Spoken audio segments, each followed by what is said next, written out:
Hello students, today we are going to talk about something really interesting, light and shadows. Firstly, let's discuss what is light. We have studied photosynthesis, where green plants produce food using sunlight energy. Light is a type of energy. Therefore, we can understand that the energy we obtain from food is essentially light energy stored within the food we consume. Sources of light. Sources of light can be divided into two categories, natural and artificial. Natural sources include the sun and stars, living things that give off light, such as fireflies, and artificial sources, which are created by humans and include light bulbs. How do we see things? When light from a source of light such as an electric bulb falls on a book, a part of it is bounced off. When this bounced light falls on our eyes, we can see the book. This bouncing off of light by objects is called reflection of light. Let's discuss a few properties of light. Light travels from one place to another. When we switch on the light in a dark room, at once the whole room is filled with light. The sunlight from the sun travels in all directions and reaches the earth, stars, and the moon.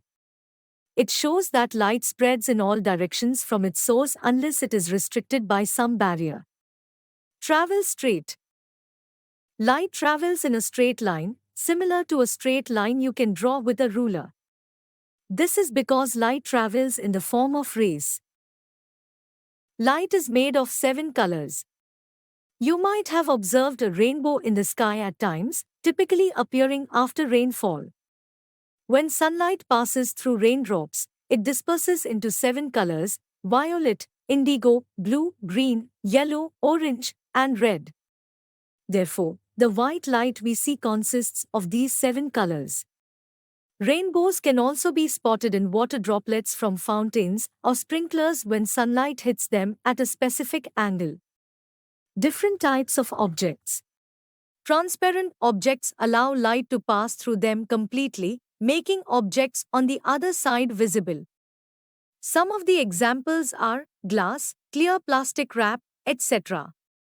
Translucent objects allow some light to pass through them, but not all of it. Objects on the other side appear blurry or fuzzy. For example, frosted glass, wax paper, etc. Opaque objects do not allow light to pass through them at all. You cannot see through them. Examples: wood, metal, etc. Light produces shadows when an object blocks the light. The area behind the object, where light cannot reach, is called the shadow. The shape and size of the shadow depend on the object's shape and its distance from the light source. We hope that you have understood the topic. You can now study chapter notes, watch video lectures and solve MCQ tests of this chapter on Eduref to ensure you score well in your school exams. And that's not all, you also get amazing courses for maths, science, English, Hindi, and much more for class 5th. Thank you.